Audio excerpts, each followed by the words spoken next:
20h, 21h, c'est 2017 l'invité sur Fréquence ESJ et Radio Air Show. Bonsoir à toutes, bonsoir à tous, 20h01 sur Fréquence ESJ et Radio Air Show. Bienvenue dans notre émission 2017, l'invité, notre émission politique comme chaque mardi. Et ce soir, notre invité, c'est le président de l'UPR, l'Union Populaire Républicaine, également candidat à l'élection présidentielle. Bonsoir François Asselineau. Bonsoir. Merci d'avoir accepté notre invitation dans 2017. L'invité, nous sommes ensemble jusqu'à 21h avec nos chroniqueurs. Samuel Cincinnatus reviendra sur les principaux points de votre programme pour mai prochain, justement. Martin Juret s'intéressera à l'Europe et son avenir. L'Europe qui est d'ailleurs un point central de votre programme puisque vous souhaitez quitter l'UE et la zone euro. Et bien sûr, vous retrouverez nos deux rendez-vous de la semaine, la revue de presse et l'agenda politique. Ce sera notamment avec Lucas Pierre. 20h01 sur Fréquence ESJ et Air Show. 2017, l'invité commence tout de suite. 2017, l'invité, en direct jusqu'à 21h sur Fréquence ESJ et Radio Air Show. Et François Asselineau, nous allons commencer cette émission par le traditionnel Wiki-portrait. J'ai cherché des informations sur vous et nous allons vérifier ensemble votre parcours, vos engagements. Vous êtes né en septembre 1957, diplômé de deux grandes écoles, HEC et l'ENA. Est-ce qu'il faut absolument être diplômé de grandes écoles pour faire de la politique à haut niveau aujourd'hui ? Ben non, je ne pense pas. D'ailleurs, il y a les exemples d'autodidactes ou des gens qui n'ont pas des très grands diplômes qui font de la politique. Ça peut aider.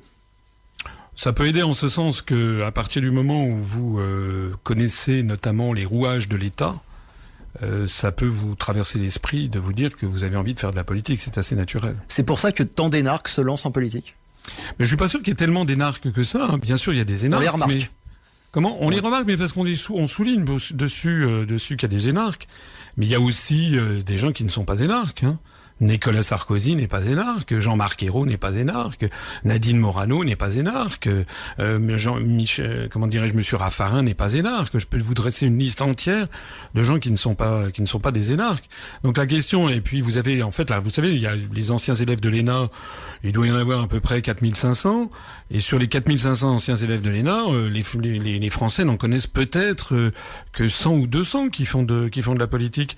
La très grande majorité des anciens élèves de l'ENA sont préfets, ambassadeurs, directeurs d'administration centrale, sous-directeurs, chefs de bureau, membres des grands corps de l'État, membres des tribunaux administratifs, etc. Donc ils font leur métier de fonctionnaire. La politique, justement, en 1993, vous êtes conseiller aux affaires internationales pour Gérard Longuet, qui était alors ministre de l'Industrie. 2 ans après, vous devenez directeur du cabinet de Françoise de Panafieux, ministre du Tourisme. Et 1996, vous travaillez au cabinet de Hervé de Charette, ministre des Affaires étrangères. 3 ministères très différents. Qu'est-ce que vous retenez de ces expériences ministérielles ? Bien, d'abord, je me permets de préciser qu'à l'époque, je n'étais pas dans un parti politique. J'ai fait, c'est un petit peu le cursus honorum, comme on dit, c'est-à-dire le cours très habituel du déroulement de carrière. Pour un élève de l'ENA qui, comme moi, j'étais sorti dans les grands corps de l'État, j'avais pris l'inspection générale des finances. Ensuite, j'étais au ministère des Finances à Bercy à m'occuper de commerce extérieur. Et lorsqu'il y a un changement de majorité, il est de tradition que on demande à ceux qui sont considérés comme des éléments prometteurs d'aller faire du cabinet ministériel. Donc c'est comme ça que je me suis retrouvé au cabinet de ministre de l'Industrie et du Commerce extérieur qui s'occupait justement qui allait traiter les sujets que je connaissais bien, d'autant qu'on me prête une bonne connaissance de l'Asie. J'ai vécu en Asie, je parle un peu le japonais. Et puis ensuite, eh bien ça s'est bien passé, si j'ose dire. C'est ce qui vous a donné goût à la politique ? C'est ce qui m'a donné, oui, certainement goût à la politique. J'étais pas fait pour faire de la politique. Hein. J'avais jamais eu. Moi, je suis entré en politique sur le tard. Hein. C'est quelque chose d'important. Ce qui m'a surtout, ce que j'ai surtout découvert pendant cette période, c'est quelque chose d'effarant. C'est qu'en fait, quand j'étais chez Gérard Longuet, c'était le cabinet, c'était dans le gouvernement Balladur sous la cohabitation avec François Mitterrand. J'ai accompagné François Mitterrand en Corée pour vendre le TGV Séoul-Busan au Kazakhstan. Et ensuite, quand j'étais au cabinet de Monsieur de Charette, c'était sous la présidence Jacques Chirac. Et j'ai accompagné Jacques Chirac au Japon, en Chine, en Asie du Sud-Est, en Amérique latine, etc. Donc j'ai une bonne expérience des allées de pouvoir au plus haut niveau de l'État, à la fois de gauche et de droite. Et moi, ce que j'ai découvert vraiment avec beaucoup d'étonnement, même d'inquiétude, pour ne pas dire d'effarement, c'est qu'en réalité, la France n'est plus dirigée par les gens que les Français élisent. Voilà, les gens, en France, on élit, on va sans doute en parler pour l'élection présidentielle. Exactement. Mais pour l'élection présidentielle, en réalité, c'est devenu maintenant un théâtre d'ombre. C'est un petit peu comme si vous montiez à bord d'un avion. Et puis une fois que vous êtes dans l'avion, on vous demande de choisir quel est le commandant de bord que vous allez avoir, mais on ne vous fait pas choisir le plan de vol. On ne vous demande pas quelle est la destination, puisque la destination, elle est déjà fixée. Et c'est ça que j'ai découvert dans les allées du pouvoir, c'est que finalement, en réalité, la France était lancée sur une espèce de pente accélérée, et que les vrais centres de pouvoir avaient été en fait transférés de la France vers 3 grands centres. L'Union européenne, la Commission européenne à Bruxelles, la Banque centrale européenne à Francfort, et l'OTAN dont le siège est à Bruxelles, mais dont les décisions, le centre névralgique de commandement est à Washington. Voilà. Et donc je me suis dit, moi je voyais, vous savez, je suis un Français comme tout le monde, comme les autres.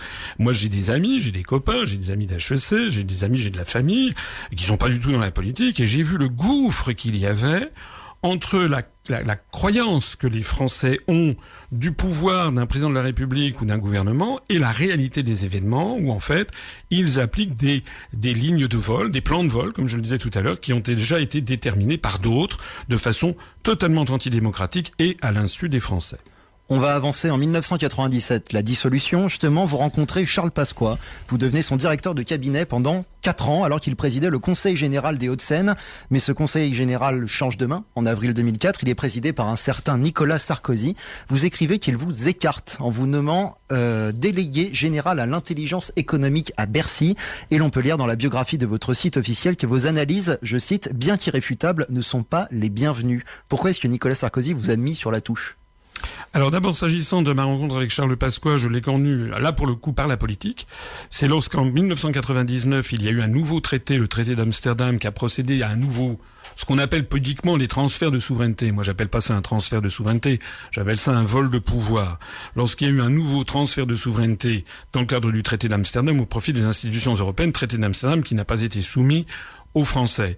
Donc à partir de ce moment-là, effectivement, j'ai décidé d'entrer en politique. Et puis il y avait eu ce projet de comment dirais-je, de liste qui d'ailleurs a eu lieu aux européennes de 99, rappelez-vous, qui devait à l'origine d'ailleurs être un projet, une liste au-dessus du clivage droite-gauche. Il devait y avoir Charles Pasqua d'un côté et Max Gallo représentant Jean-Pierre Chevènement de l'autre. Moi, j'étais arrivé dans cet univers par l'intermédiaire de quelqu'un qui est décédé récemment, qui s'appelait William Abitbol.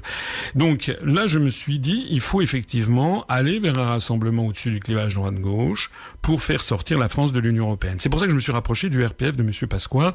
J'ai ensuite découvert finalement l'alliance avec la gauche ne s'est pas faite. M. Pasqua a fait alliance avec M. De Villiers. Et puis en fait, j'ai découvert ce que c'était que le souverainisme. Donc on pourra en reparler. C'est-à-dire en fait des gens qui ne veulent pas aller jusqu'au bout du raisonnement. Et pour revenir à Nicolas Sarkozy, alors ensuite, vous employez le terme écarté. Oui, parce qu'en 2004, M. Sarkozy est arrivé au Conseil général des Hauts-de-Seine. J'étais le directeur de cabinet du président du Conseil général des Hauts-de-Seine, Charles Pasqua. Et puis il est arrivé avec sa propre équipe. Et il était à la fois au même moment ministre des Finances. Et donc moi j'étais en détachement de l'inspection générale des Finances. Et il m'a écarté en me nommant dans un poste qui était ronflant d'apparence, délégué général à l'intelligence économique.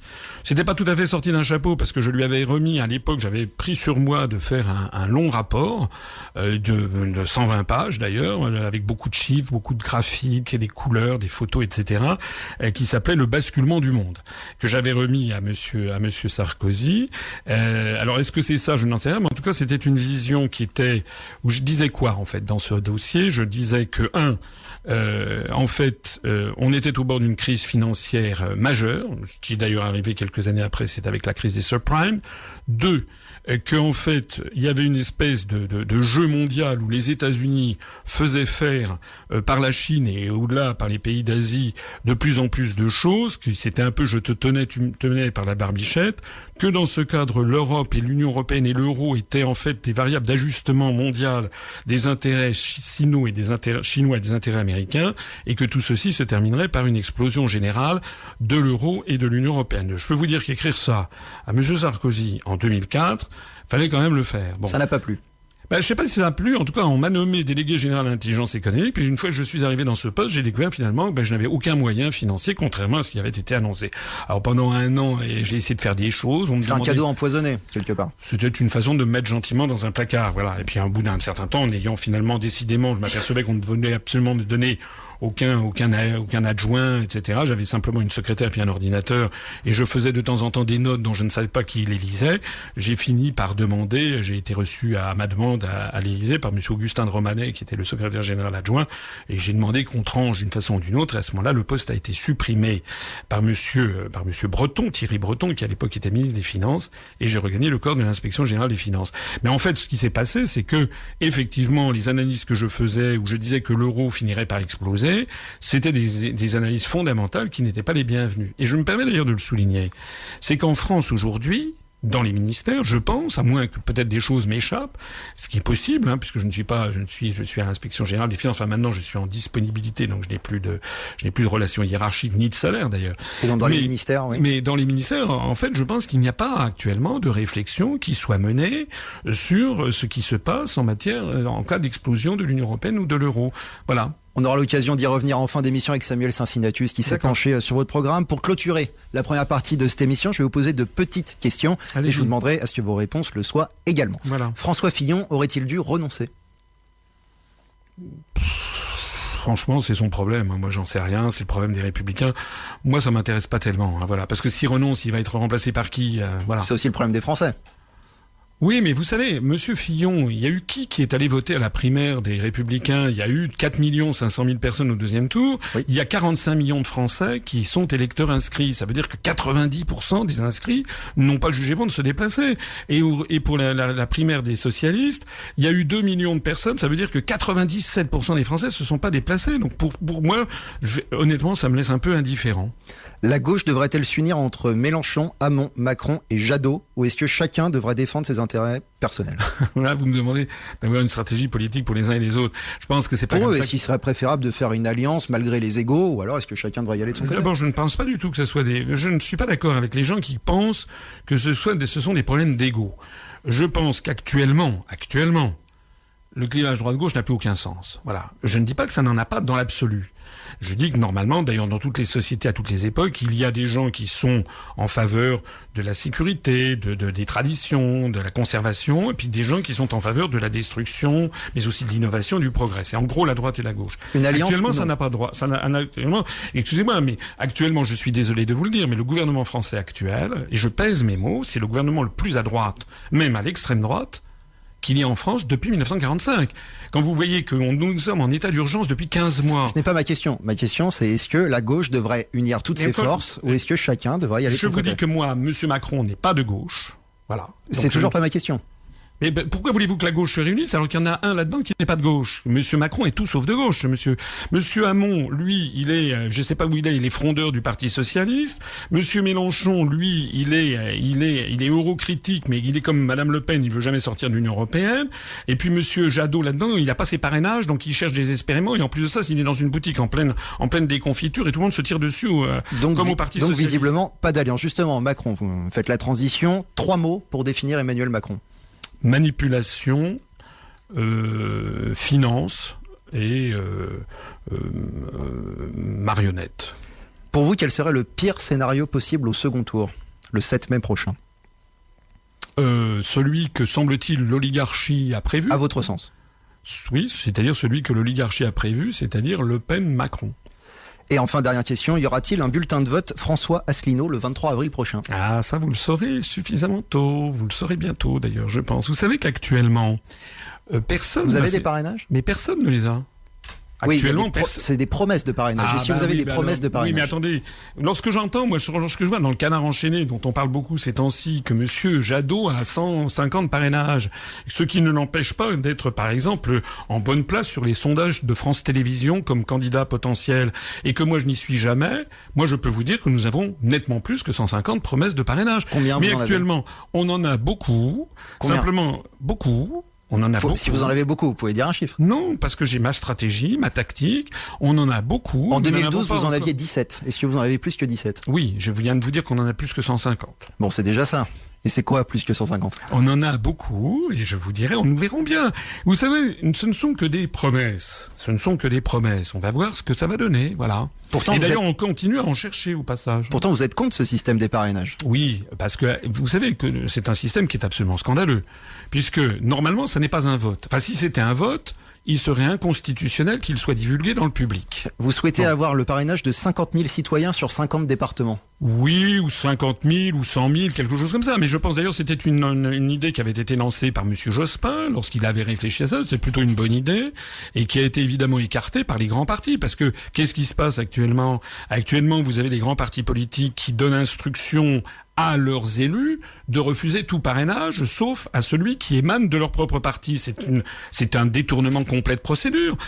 Ce n'est pas un vote. Il s'agissait simplement, à l'origine, d'écarter les farfelus. Voilà. Et puis maintenant, on a un système qui est une espèce de pré-vote. Et vous savez, beaucoup de maires, de petits villages, ils ont peur de mesures de rétention. En fait, ils n'ont aucun intérêt, sauf l'idée qu'ils se font de la démocratie et de la République. Et vous avez très bien, moi, parmi les parrainages les promesses de parrainage que nous avons obtenues, il y a des promesses de maires de tous les horizons politiques, y compris d'ailleurs de pro-européens, mais qui ont vu ce que je disais, qui se sont dit, eh bien, ce que dit ce monsieur, c'est argumenté, c'est construit, et ça mérite de participer au débat. C'est ça la réalité. Et justement, ces idées, on aura l'occasion d'en reparler dans quelques instants. Ce sera notamment avec Martin Juret qui parlera d'Europe et aussi Samuel Cincinnatus qui s'est penché sur votre programme.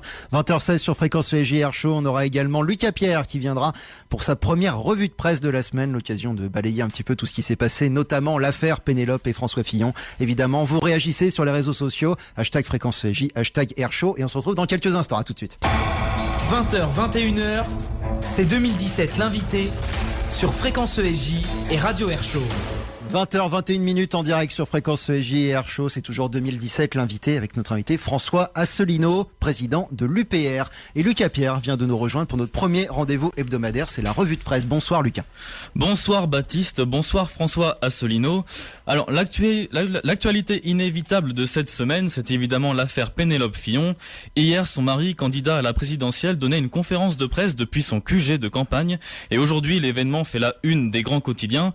Alors dans un article pour Le Figaro, Tristan Quinomaupoil raconte la conférence dans laquelle il rencontre une journaliste allemande de l'ARD qui déclare « En Allemagne, une affaire d'une telle ampleur n'aurait pas été envisageable. Le candidat aurait dû se retirer immédiatement à la demande du parti. » La presse dénonce notamment une défense floue de la part de François Fillon. Selon vous, c'est terminé pour lui ou c'est un nouvel élan pour sa campagne ? Franchement, je vais déjà répondre à cette question. C'est pas vraiment mon problème. Et je vais vous dire quelque chose. Moi, je fais des conférences sur le terrain.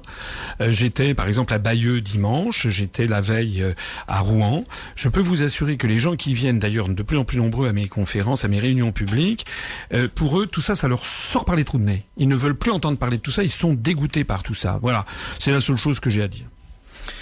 Toujours dans Le Figaro, la journaliste Mathilde Sirot évoque la force d'opposition que représenterait une union Hamon-Mélenchon face à la droite.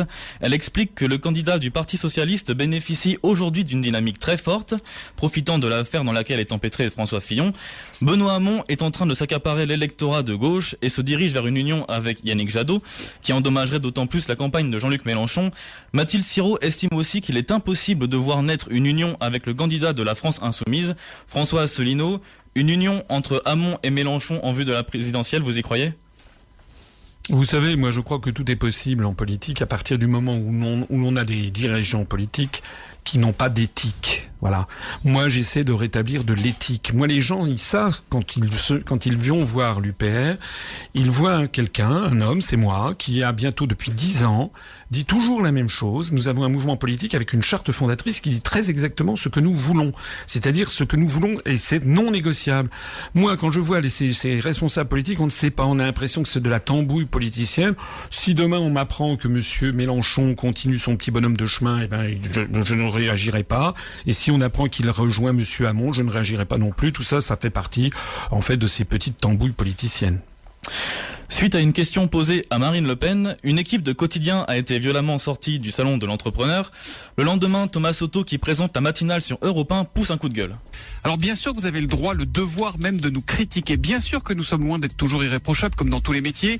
Mais là, ça fait des mois que beaucoup de politiques de tous bords, de droite comme de gauche, tapent verbalement, régulièrement et violemment sur les journalistes, chauffent parfois leurs militants, faisons-nous des cibles. Et d'ailleurs, les incidents se multiplient dans les meetings. Il y en a encore eu à BFM TV l'autre jour. Une chose est sûre, s'en prendre physiquement à un journaliste n'est jamais le signe d'une démocratie en bonne santé. Est-ce que vous condamnez, François Asselineau, ces actes qui se multiplient dernièrement contre les journalistes ? Bah évidemment, ça va. D'ailleurs, je voudrais dire quelque chose. C'est que moi, je fais vraiment la différence entre les grands médias, et notamment les propriétaires des médias, et les journalistes. Et dans mon programme politique, il y a quelque chose à quoi je tiens beaucoup, c'est de protéger les journalistes parce que c'est un très beau métier. Je dis pas ça parce que je suis ici, je le raconte partout. C'est un beau métier, c'est un métier qui, à mon avis, est un métier extrêmement important pour assurer la démocratie, sauf que, de facto, les journalistes ne peuvent plus assurer l'éthique de la Charte de Munich de 71 parce qu'ils sont dans des contraintes. Ils ont des supérieurs hiérarchiques, ils ont un conjoint, ils ont des emprunts, ils sont obligés d'avoir de l'argent au jour le jour et ils sont obligés de tenir compte des instructions qui leur font piétiner, notamment les articles 8 et 9 de la Charte de Munich. C'est pour ça que dans mon programme, alors je suis tout à fait scandalisé qu'on s'en prenne à des journalistes, ça c'est évident, mais dans mon programme, il y a vraiment le souci d'avoir des dispositifs qui permettront à des journalistes de porter plainte contre leur propre rédaction en chef, si éventuellement ils reçoivent des instructions qui sont contraires à l'éthique même du journalisme. Mehdi et Badrou ont tous les deux 24 ans, ils ont été chroniqueurs à France Inter, journalistes au Bondi Blog et se lancent désormais dans les romans et les documentaires. Minute, leur dernier livre, est dédié à Adama Traoré. Les Inrecuptibles les invitent alors à rencontrer Christiane Taubira. Pendant l'entretien, Mehdi évoque la place qu'a prise l'islam au cœur du débat politique et désigne l'utilisation qui en est faite d'arguments négatifs. L'ancienne ministre de la Justice appelle à relire les débats autour de la maturation de la loi de 1905 qui sépare l'Église de l'État. François Asselineau, la France est une république laïque. Pourquoi, aujourd'hui, la religion anime-t-elle toujours autant les débats ? Ben ça, malheureusement, c'est un sujet qui est très souvent agité par les médias, justement. Rappelez-vous l'été dernier, au mois d'août 2016, tous les médias ne parlaient que du Burkini.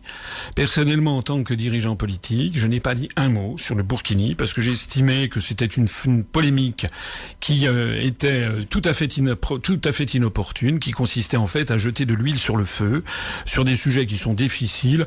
Voilà, moi je pense que, d'abord, l'Union populaire républicaine, je me permets de le signaler, est un mouvement qui a été classé officiellement par le ministère de l'Intérieur en divers, c'est-à-dire ni de droite ni de gauche. C'est un mouvement parfaitement républicain et laïque et nous avons parmi nos bientôt 16 000 adhérents, des Français de toutes les confessions, y compris de gens qui n'ont pas de confession.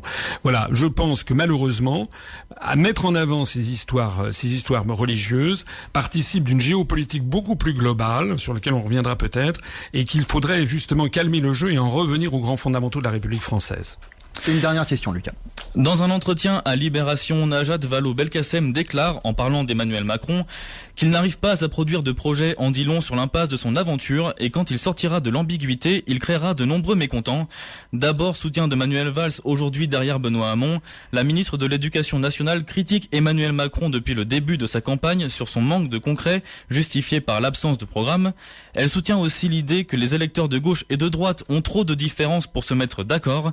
Si vous étiez un électeur d'Emmanuel Macron, 2 mois et demi avant la présidentielle, seriez-vous rassuré du fait qu'il n'a pas encore de programme ? Mais Monsieur Macron, il a un programme. Comme il l'a pas encore présenté. Mais moi, le voilà, je vais vous le donner. C'est le rapport 330-2016 final du 18 mai 2016 de la Commission européenne, qui est le rapport, les recommandations qui fixent le programme de ce que doit être la politique économique et sociale de la France pendant les années 2016 et 2017. Et en vertu de l'article 121 du traité sur le fonctionnement de l'Union européenne, c'est en ligne sur Internet, vous allez voir, et puis vous avez à la fin tout. Vous avez la baisse de l'impôt sur les sociétés, l'augmentation de la TVA.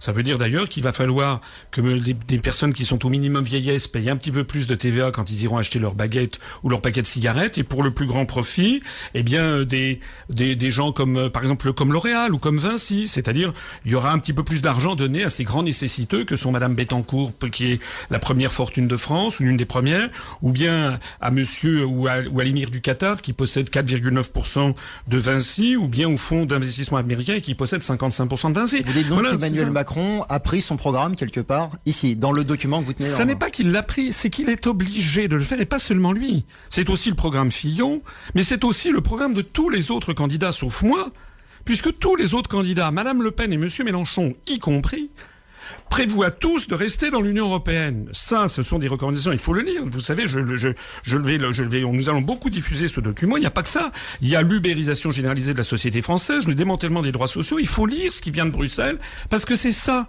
Une fois que la personne que les Français auront élue, sauf si c'est moi, puisque moi, la première décision que je prends, c'est de réunir un sommet des chefs d'État et de gouvernement de l'Union européenne pour mettre en œuvre l'article 50 afin de faire sortir la France de l'Union européenne. C'est ce que les Britanniques vont faire dans quelques semaines. Mais tous les autres, dans le meilleur des cas, ils disent on va renégocier, il n'y aura aucune renégociation possible, donc tous les autres resteront et devront appliquer cette feuille de route que je vous remets. Voilà. Et que je prends en main. Merci Lucas Pierre. Merci. 2017, l'invité, en direct jusqu'à 21h, sur Fréquence ESJ et Radio Air Show. Et vous le savez, aujourd'hui, l'avenir de la France ne se joue pas qu'entre nos frontières. Quel avenir pour une France de plus en plus déstabilisée? Que propose François Asselineau sur ce thème? On va voir tout ça avec Martin Juret qui s'est intéressé à l'Europe. Juste avant, une question qui nous vient de Twitter de Camille. Camille qui demande: comment expliquez-vous qu'aucun parti n'ose clairement sortir de l'UE alors qu'il y a de plus en plus d'eurosceptiques? Moi, l'Union populaire républicaine, notre mouvement qui est le mouvement, soit dit en passant, on a maintenant probablement le 5e mouvement de France en nombre d'adhérents, avec une croissance exponentielle. Au cours des 30 derniers jours, j'ai fait le compte avant de venir ici, nous avons eu une moyenne de 34 adhérents de plus tous les jours. C'est beaucoup, vous savez, 34 adhérents de plus, d'autant plus que vous ne me voyez nulle part, dans aucun des grands médias. Comment est-ce que vous expliquez que vous soyez le seul, ou presque, à proposer de quitter l'Europe alors qu'il y a de plus en plus d'eurosceptiques? Mais ça, c'est aux autres qu'il faut le demander. Moi, je suis le seul mouvement politique. Alors il y a peut-être quelques groupuscules qui se sont créés au cours des dernières années qui vont dans cette direction, mais l'Union populaire républicaine est le seul parti politique qui le propose clairement, puisque la seule façon d'en sortir, c'est d'annoncer l'article 50 du traité de l'Union européenne qui permet de sortir de l'Union européenne et qui permet aussi de sortir de l'euro. J'ajoute aussi, pour que l'information de vos auditeurs soit parfaite, que nous proposons également la troisième sortie, c'est la sortie de l'OTAN par l'article 13 du traité de l'Atlantique Nord. Nous sommes le seul mouvement politique, et c'est d'ailleurs inscrit dans les fondamentaux du parti, puisque ce parti, je l'ai créé le 25 mars 2007, le jour même du 50e anniversaire du traité de Rome. Nous allons d'ailleurs fêter le 25 mars 2017 à Paris. On va faire une grande célébration pour le 10e anniversaire de l'UPR, et j'espère d'ailleurs que le maximum de vos auditeurs viendront ils trouveront toutes les informations sur notre site upr.fr. Nous, c'est inscrit dans les statuts que j'ai déposés à la préfecture de police de Paris. C'était je ne sais plus en mars, mais ça a paru au journal officiel en juin 2007. Il est inscrit que ce parti vise à rassembler les Français au-dessus du clivage droite-gauche pour sortir de l'Union européenne et de l'euro. Et effectivement, les autres ne le veulent pas. Voilà. Alors maintenant, la question de votre auditrice, c'est pas à moi qu'il faut qu'elle le dise, c'est aux autres. Eh bien, on la posera aux autres. Martin Juret est avec nous. On va rester dans le thème de l'Europe, Martin. Oui, bonsoir Baptiste et bonsoir François Asselineau. Alors, je vais vous parler de l'Europe puisque c'est la pierre angulaire de votre engagement politique. Vous êtes un fervent opposant à la construction européenne et vous voulez que la France quitte l'Union européenne. Mais ces pays européens, François Asselineau, qui sont aujourd'hui nos principaux partenaires économiques, est-ce que la France, qui a du mal à sortir de la crise, peut leur tourner le dos? Pourquoi voulez-vous qu'on leur tourne le dos? En quittant l'Union européenne? Parce que sortir de l'Union européenne, pour vous, c'est tourner le dos? Vous parliez, je crois, de l'article 63 justement du traité européen qui parle de la liberté des capitaux. Des circulations des mouvements de capitaux. Voilà. Alors, est-ce que justement ça facilite pas pour les entreprises, même on l'a vu avec la Brexit aussi peut-être, des entreprises, même les petites entreprises qui s'inquiètent de perdre et de plus pouvoir exporter? Alors, s'agissant du Brexit, on peut en parler un instant. Vous avez remarqué comment la grande presse française ne parle plus de ce qui se passe au Royaume-Uni. Voilà. Pourquoi il ne parle plus? Parce que tous les indicateurs macroéconomiques sont au vert. Le chômage s'effondre, on est tombé à 4,3% de taux de chômage, la consommation redémarre, les investisseurs internationaux investissent en masse, vous avez Google, Yahoo, Lego, Nissan, etc., qui créent des milliers d'emplois, parce que la livre sterling... Il y a aussi des banques et des assurances qui ont décidé de quitter Londres et de... Mais ça, je ne l'ai pas vu. Ça fait partie des rumeurs, mais ça, je ne l'ai pas vu. Moi, ce que je vois, c'est que l'OCDE et le Fonds monétaire international ont été obligés de revoir à la hausse le taux de croissance du Royaume-Uni. C'est le seul pays dont ils ont revu à la hausse le taux de croissance. Et bien moi j'aime bien les Britanniques. C'est un peuple sage, c'est un peuple malin, c'est un peuple très pragmatique. Vous avez vu ce qui s'est passé? Il y a eu le vote du Brexit qui a surpris, semble-t-il, l'oligarchie britannique et mondiale. Bon, ça s'est passé le 23 juin. Madame Theresa May, elle s'est pas précipitée. Elle a fait un truc typiquement britannique, c'est wait and see. So, they have waited and they have seen. Ils ont vu que l'apocalypse annoncée ne s'est pas produite. Il y a eu tous les événements macroéconomiques dont je viens de parler. Et finalement, Madame May, au bout de 8 mois, a dit, effectivement, on va mettre en œuvre l'article 50. Voilà. Alors, vous me dites... Mais avant de voir toutes les conséquences, il faut justement attendre que cet article 50 soit déclenché. Bien entendu. On ne sait pas encore toutes les modalités. Comment va se passer ce Brexit? On est encore dans l'ombre. Bien entendu. Mais si vous voulez, quand vous avez Google, quand vous avez Nissan, quand vous créez une nouvelle chaîne de fabrication d'automobiles, c'est des investissements sur 25 ans. C'est pas des investissements sur 6 mois. Tous les marchés financiers internationaux ont intégré le fait que le Royaume-Uni allait sortir de l'Union européenne. Et puis je vous signale aussi au passage un petit détail, c'est qu'il y a quand même eu une élection présidentielle aux États-Unis et que maintenant les dirigeants britanniques sont soutenus par rien moins que le président des États-Unis qui pousse lui-même à cette affaire de Brexit. Mais pour en revenir à ce que vous disiez, moi vous savez quand je fais des réunions publiques, par exemple à Annemasse ou à Béthencourt dans le Doubs, les gens n'ont pas du tout peur de sortir de l'Union européenne. Il leur suffit de faire 5 kilomètres, d'être en Suisse, pour voir que la Suisse est un pays qui n'est pas dans l'Union européenne, qui est l'un des pays les plus riches du monde, plus riche que la France d'ailleurs, c'est le pays qui reçoit le plus de conférences internationales au monde et qui ne tourne pas le dos aux autres. Vous savez, on importe beaucoup de choses de Suisse, on exporte beaucoup de choses vers la Suisse. Donc si vous voulez, l'idée selon laquelle sortir de l'Union européenne, ça serait fermer, devenir la Corée du Nord, est une idée tout simplement fausse. Alors vous affirmez être le seul à vouloir réellement sortir de l'Union européenne et de l'euro. Pourtant, il y a aussi Debout la France, le Mouvement pour la France ou encore le Front National. Pour vous, ces partis ne veulent pas quitter l'Europe ? Mais écoutez, demandez-le, regardez à la loupe, c'est votre métier de journaliste. Pourquoi vous affirmez être le seul à vouloir réellement quitter l'Europe ? Mais parce que c'est vrai. Monsieur Dupont-Aignan, le Mouvement pour la France n'existe plus. S'agissant de Monsieur Dupont-Aignan, il a dit et redit et redit qu'il était hors de question de sortir de l'Union européenne. Ne lui faites pas dire ce qu'il ne dit pas. Quant à Madame Le Pen, d'abord, je vous signale que le Front National agit selon la technique qui est ultra utilisée par le Parti Socialiste et par les Républicains par ailleurs, qui est la tactique dite des lieutenants. C'est-à-dire que vous en avez un qui dit rouge, le deuxième qui dit bleu, le troisième qui dit vert, le quatrième qui dit noir, donc vous ne savez plus là-dedans à quel sein vous vouez. Nous avons mis en ligne sur notre site upr.fr une vidéo qui va d'ailleurs falloir actualiser, où on avait tout, avec des extraits de passages radio ou télévisés, de Madame Le Pen et puis de toute sa famille, puisque c'est une SARL familiale, ou bien de certains apports extérieurs comme Monsieur Philippot ou comme Monsieur Collard. Nous avons montré que de 21 versions différentes du Front National, la seule qui n'existe pas, c'est la sortie de l'Union européenne par l'article 50.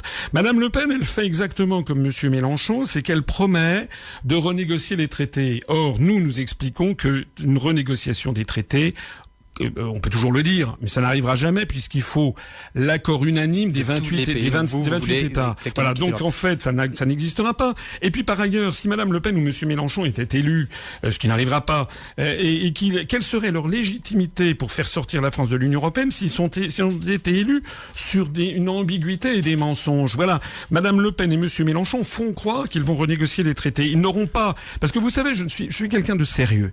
Je suis quelqu'un qui a été dans les allées du pouvoir au plus haut niveau de l'État.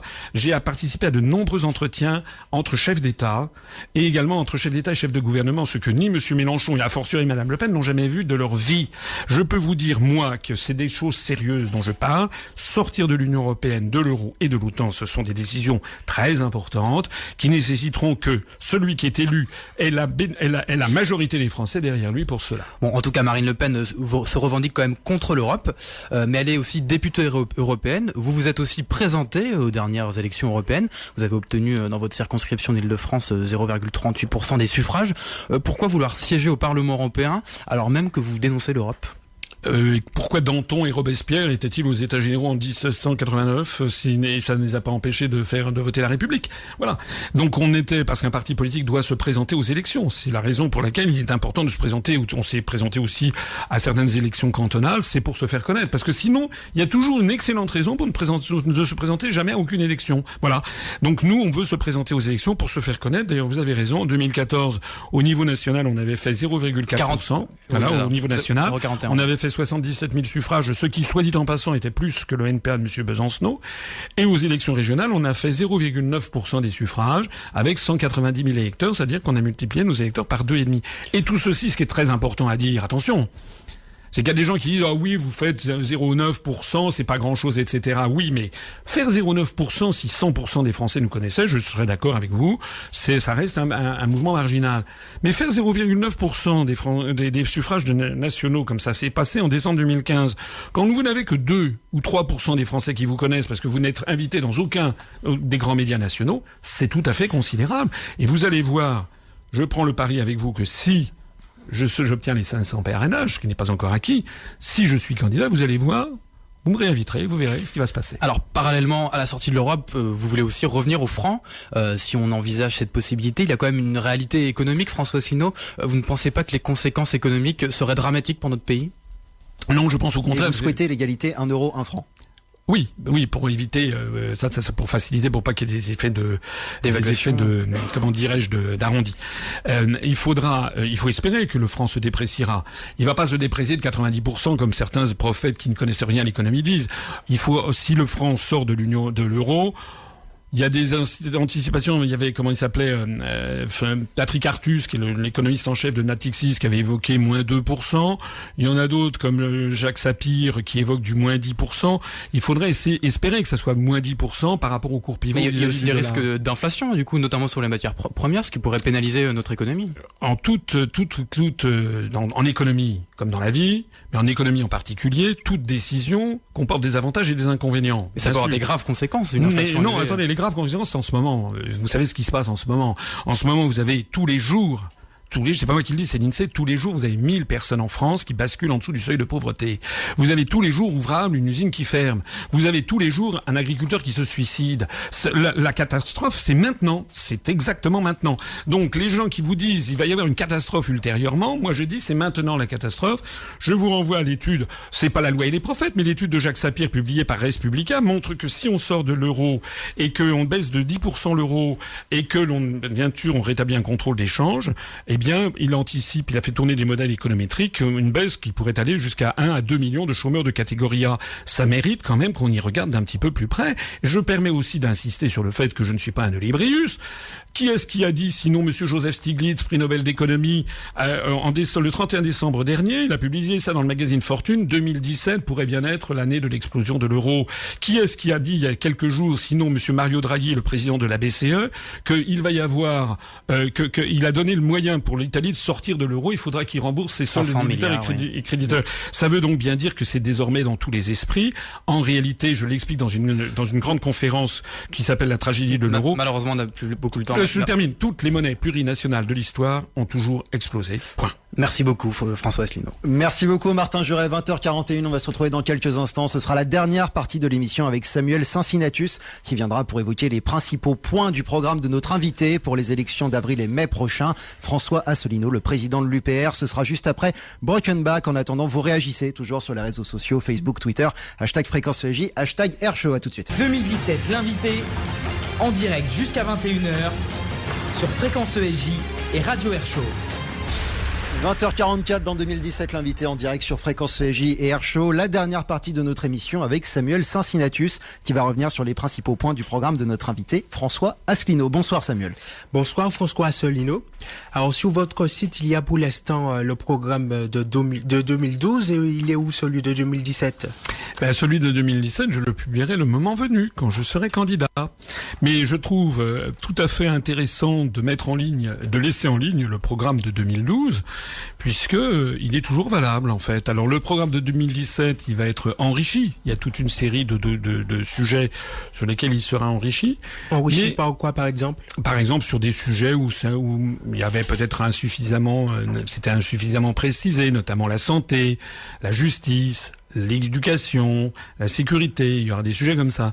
Mais laissant le handicap aussi, le commerce, les petits commerçants, etc. Donc tout ça, ce sont des sujets sur lesquels j'approfondirai. Mais là, en gros, l'essentiel y est. Et une fois, il y a eu... où est-ce que c'était ? J'ai été invité chez iTélé, là, il y a quelques jours, et le journaliste avait dit, finalement, vous n'êtes pas gêné, vous remettez le même programme. Heureusement. C'est une qualité. Ça prouve que ce que j'avais dit il y a 5 ans était vrai, que si, il y a 5 ans, j'avais pu être candidat et développer mes idées, on aurait peut-être gagné 5 ans. Voilà. Tandis que moi, je trouve que les Français devraient davantage admirer et faire confiance, en tout cas, à quelqu'un dont le programme n'a pas varié et dont les événements lui ont donné raison. Plutôt qu'à des gens qui changent de programme à tout instant. Alors, votre programme est inspiré de celui du Conseil national de la résistance de 1944. Est-ce que aujourd'hui la France a vraiment besoin des solutions des années 40 ?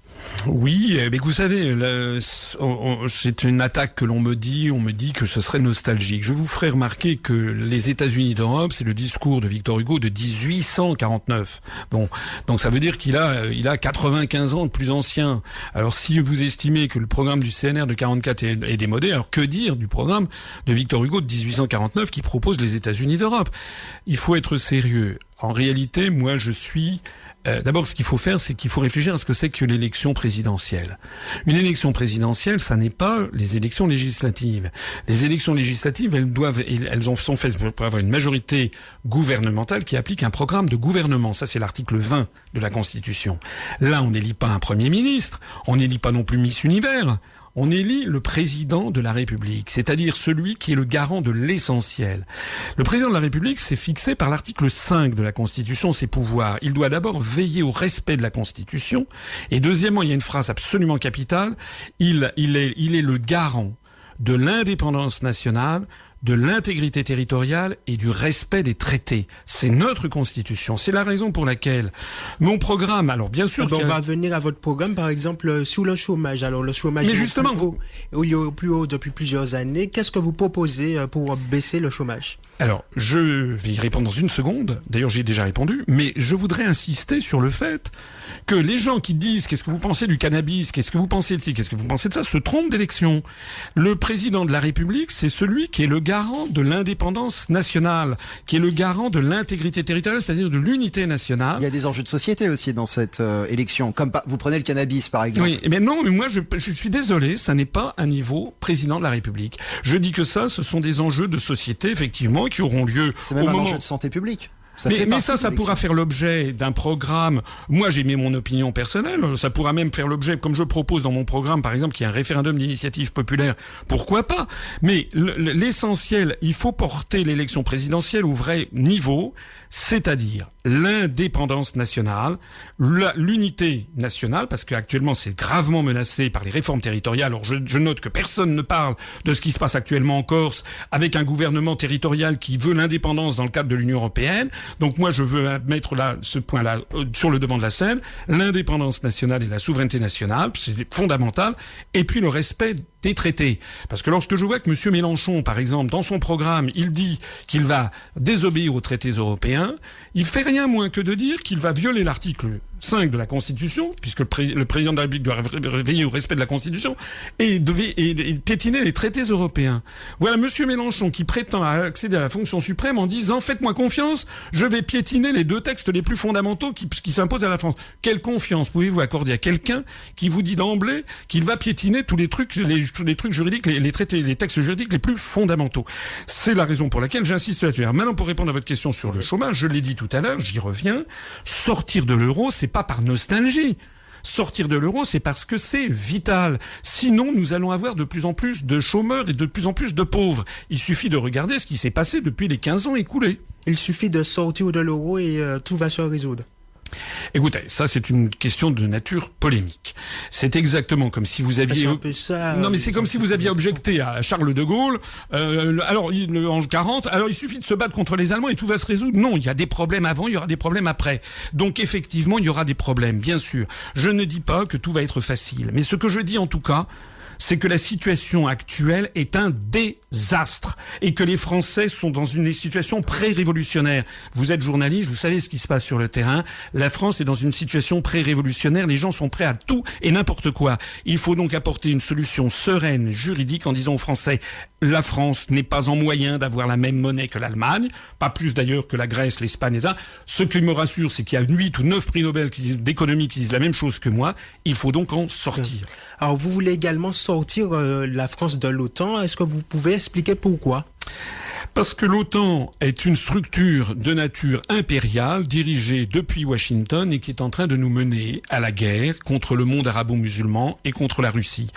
Charles de Gaulle avait dit à Alain Perfit en 1964 par là, c'est dans le livre C'était de Gaulle, vous le retrouverez, il avait dit lorsque le communisme s'effondrera, l'OTAN disparaîtra parce qu'il n'aura plus de raison d'être. Pour une fois, De Gaulle, que je cite souvent, cette fois-là s'est trompé. C'est-à-dire que ce que De Gaulle n'avait pas mesuré le degré de vassalisation des pays occidentaux. En réalité, au lieu de faire disparaître l'OTAN, puisque le pacte de Varsovie avait disparu à partir de 91, les Américains ont poussé l'OTAN dans ses derniers retranchements. En fait, il s'agit de refouler la puissance russe dans le centre eurasiatique. C'est pas moi qui le dis, hein. C'est Zbigniew Brzezinski dans son livre Le Grand Échiquier. On peut pas comprendre ce qui se passe en Ukraine, par exemple, en ce moment, si on n'a pas à l'esprit le fait que les Américains veulent faire entrer l'Ukraine dans l'OTAN pour attaquer, pour mordre toutes les marges de la Russie. Et est-ce que la France ne perdrait pas de son influence sur la scène internationale ? Regardez ce qui s'est passé au cours des 40 dernières années. Est-ce que vous croyez que la France a plus d'influence aujourd'hui ou en 1965 ? Bon, je suis désolé. Poser la question, c'est y répondre cruellement. D'ailleurs, à l'UPR, nous avons plus de 6,4% de nos adhérents qui sont des jeunes Français ou moins jeunes, expatriés dans 84 pays. Actuellement, la France est en train de disparaître aux yeux du monde. En Afrique, au Moyen-Orient, en Russie, en Chine, dans les pays latino-américains, les gens qui vous aiment, il y a beaucoup de gens qui aiment la France, vous savez ce qu'ils disent ? Ils disent, mais regardez ce que vous êtes en train de devenir. Vous êtes devenu le satellite des États-Unis d'Amérique. Alors il y a une chose qui est tout à fait nouvelle, qui vient bouleverser tout le panorama, c'est l'élection de Donald Trump, qui dit lui-même que l'OTAN est une structure obsolète. Alors là, effectivement, on n'y comprend plus rien, mais moi ce dont je parle, c'est les 70 ans écoulés depuis 1945 jusqu'en 2015. Il y avait une volonté de dominer la France par l'intermédiaire de l'OTAN. C'est justement en sortant de l'OTAN, en retrouvant notre indépendance nationale, qu'on retrouvera notre voix originale qui est si attendue dans le reste du monde. On en a parlé tout à l'heure, vous souhaitez réformer le système d'aide publique à la presse afin qu'elle favorise les médias qui participent de façon loyale et désintéressée à la vie démocratique. Oui, je crois que c'est essentiel parce que actuellement, d'ailleurs, vous savez bien que la presse française est dans une situation très mauvaise. Les journaux sont tous en quasi faillite. Il faut qu'ils aient des subventions de l'État, ce qui est très malsain. Les télévisions perdent constamment de l'audience.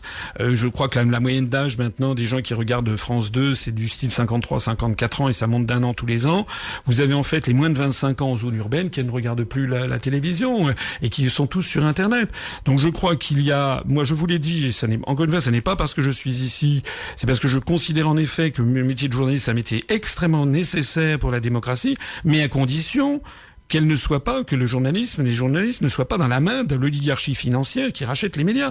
Vous savez, le même problème s'était posé dans les années 40, et c'est pour ça que ça donne d'ailleurs une grande actualité au programme du Conseil national de la résistance, puisqu'il avait dit justement qu'il fallait soustraire justement les journaux, on parlait pas des télévisions encore à l'époque, mais les journaux et les radios, des féodalités économiques et financières. C'était le mot féodalité économique et financière. Alors la presse sera pas elle sera dépendante de l'État. Mais actuellement, elle l'est. Actuellement, les grands journaux... Elle le sera encore plus. Non, je veux assurer simplement que les grands médias nationaux protégeaient les journalistes. C'est-à-dire que les journalistes puissent faire leur métier, qu'ils n'aient pas, et qu'ils ne soient pas sous l'influence, sous le diktat d'une rédaction en chef. C'est ça que je veux. Vous savez, je connais quand même un certain nombre de journalistes. Il y a beaucoup de journalistes qui sont quand même assez scandalisés du sort qui est réservé à notre mouvement politique. Voilà, on a 15 000, on a bientôt 16 000 adhérents, on a fait près de 1% des suffrages, 0,9% des suffrages aux élections régionales. Écoutez, au cours de l'année 2016, j'ai eu droit à 0 heure, 0 minute, 0 seconde sur toutes les 12 télévisions et radios suivies par le CSA. Au même moment, vous avez monsieur Macron qui a eu droit à des dizaines d'heures. Il a eu droit, je crois, au cours des 3 derniers mois à 75 couvertures de magazines et de journaux. Monsieur Macron, de façon réelle, il a 0 électeur. Pour l'instant, il n'en a pas prouvé un seul. C'est contraire à l'article 4 de la Constitution française qui précise que les partis politiques participent de façon équitable à la vie démocratique de la nation. Actuellement, il n'y a plus d'équité ni même de proportionnalité. Il y a tout simplement le fait que M. Macron est propulsé et catapulté de façon obscène et même scandaleuse, qui d'ailleurs stupéfie la planète entière. Les gens qui regardent ça, ils disent mais qu'est-ce que c'est que ça? Est-ce que les Français vont marcher dans cette combine? Je peux vous assurer, non. Les Français sont quand même des gens raisonnables. Moi, je me déplace en France, tout le monde a bien compris que M. Macron, il est piloté par M. Attali, par M. Drahi, etc. Dans votre programme, vous dites que vous voulez transformer un peu TF1, en faire une chaîne démocratique qui élève la culture. Est-ce que c'est pas un peu de l'ingérence de l'État dans la programmation d'une chaîne? Alors d'abord, France 2 est déjà une chaîne d'État. Deuxièmement, je n'ai pas prévu dans mon programme la nationalisation ni de iTélé, ni de BFM TV, etc. Mais j'estime que la TF1, c'est la première chaîne de télévision, c'est celle qui doit avoir un rôle d'éducation populaire. Actuellement, c'est une télévision poubelle, dont 90% des productions sont de type série B américaine ou ce genre de choses. C'est pas le rôle de la télé publique, ça? Oui, c'est le rôle de la télé publique, oui, mais je pense que c'est TF1. Je préfère que TF1 soit possédé par l'État plutôt que soit possédé par Bouygues. Et au capital de Bouygues, vous avez comme par hasard les fonds d'investissement américains qui sont les premiers bénéficiaires justement du dossier que je vous me remettais tout à l'heure sur la baisse de l'IS. Alors, vous voulez faire de l'île de la Réunion un modèle national d'intégration sociale. Pouvez-vous expliquer un peu quel point vous allez piocher à la Réunion? Parce que l'île de la Réunion, c'est un modèle depuis des siècles maintenant, où coexistent des Français de toutes les couleurs, de toutes les religions, et que globalement, bon, il y a des problèmes sociaux dus au chômage, mais globalement où les choses se passent bien, et je pense que ça peut être un modèle pour la France. Votre question, la France, de façon générale, votre question m'amène d'ailleurs à signaler que nous avons à l'UPR, nous avons beaucoup de jeunes Français d'origine immigrée, beaucoup qui nous viennent chez nous, parce qu'ils sont contents de retrouver un discours qui est un discours d'analyse sur une France libre, souveraine, indépendante, faisant valoir les grands idéaux républicains. Rien à voir avec la droite ou l'extrême droite. Nous avons un discours qui est extrêmement républicain et très ouvert à partir du moment où tout le monde communie dans la République française et dans son indépendance. Merci François Asselineau. Merci beaucoup Samuel Cincinnatus. C'est déjà la fin de cette émission de 2017. L'invité, j'avais une dernière question pour vous qui nous est venue justement des réseaux sociaux. Si vous étiez amené à débattre, sait-on jamais, avant le 23 avril, qui aimeriez-vous avoir en face de vous? Tous les candidats. Sans exception, j'aime que ce soit Madame Le Pen, Monsieur Macron, Monsieur Mélenchon, Monsieur Hamon, Monsieur Fillon. Honnêtement, je crois que ça intéresserait beaucoup les Français. Donc n'importe, pour l'amour du débat. Pas par l'amour du débat, c'est parce que simplement les Français découvriraient qui est le grand candidat et quels sont les petits candidats. Voilà. Et le grand candidat, c'est vous, c'est ça? Je pense que je suis effectivement le plus grand des candidats. C'est pas parce que je ne passe pas dans les médias que je suis un petit candidat. D'ailleurs, je vous rappelle que l'article 7 de la Constitution précise seulement qu'il n'y a que des candidats. Et quand je vois l'apport intellectuel, l'analytique et l'apport intellectuel, la programmatique que j'ai apporté depuis 10 ans en France, eh bien, je ne crains pas grand monde, si vous voulez, quand je compare au vide sidéral qu'il y a ailleurs. Eh bien, merci beaucoup, François Asselineau, d'avoir participé à 2017 l'invité. Merci à toute l'équipe et à Antoine.